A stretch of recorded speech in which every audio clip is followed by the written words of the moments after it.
Back to our channel Uma's kitchen. நம்ம வீட்டு சமையலில் ஆந்திரா ஸ்டைல் ஸ்பைசியான எக் ஃப்ரைட் ரைஸ் தான் இன்றைக்கி நம்ம செய்ய போகிறோம். ஸோ வீடியோக்குள்ளே போகிறதுக்கு முன்னாடி லைக் பண்ணுங்கள், ஷேர் பண்ணுங்கள், சப்ஸ்கிரைப் பண்ணுங்கள், பக்கத்தில் இருக்கிற பெல் பட்டனை கிளிக் பண்ணுங்கள். வாங்க வீடியோக்குள்ளே போகலாம். நம்ம ஒரு கடாயை வச்சுருக்கோம். அந்த கடாயில் கொஞ்சம் எண்ணெய் ஊற்றிக்கிட்டு அந்த எண்ணெய் நல்லா சூடானதுக்கப்புறமா நான் வந்து ஒரு 3 எக் எடுத்திருக்கேன்.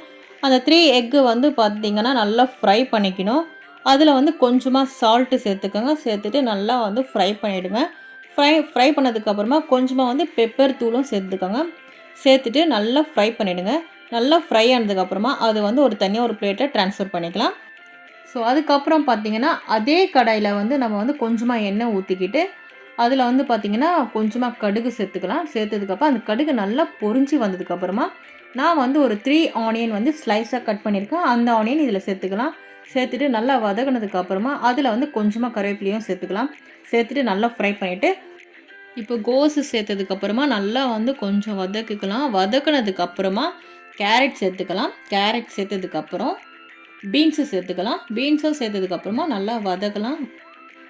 கொஞ்சம் நல்லா குக் ஆனதுக்கப்புறமா சால்ட்டு வந்து கொஞ்சமாக சேர்த்துக்கலாம். ஸோ சால்ட்டு சேர்த்துட்டு நல்லா வந்து ஃப்ரை பண்ணிவிட்டு ரைஸ் வந்து பார்த்திங்கன்னா 90% தான் வந்து வேக வச்சுருக்கணும். இல்லைன்னா வந்து குழஞ்சிடும். ஸோ ரைஸ் இதில் நல்லா சேர்த்துக்கிட்டு அதில் வந்து பார்த்திங்கன்னா ஆல்ரெடி நான் ஃப்ரை பண்ணி வச்சுருந்தேன் எக்கு சேர்த்துக்கலாம். நான் வந்து மிளகாத்தூள் சேர்த்துருக்கேன். அதுக்கப்புறமா வந்து கரம் மசாலாவும் சேர்த்துருக்கேன். சிக்கன் 65 மசாலாவும் சேர்த்துக்கலாம்.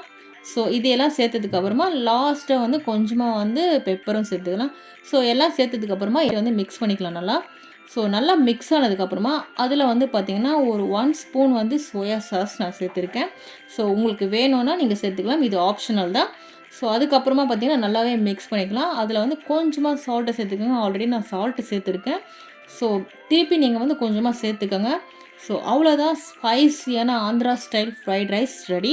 நீங்களும் இதே மாதிரி வீட்டில் ட்ரை பண்ணி பாருங்கள். ட்ரை பண்ணி பார்த்துட்டு கமெண்ட் பாக்ஸில் கமெண்ட் பண்ணுங்கள். தேங்க்யூ ஃபார் வாட்சிங். பாய்.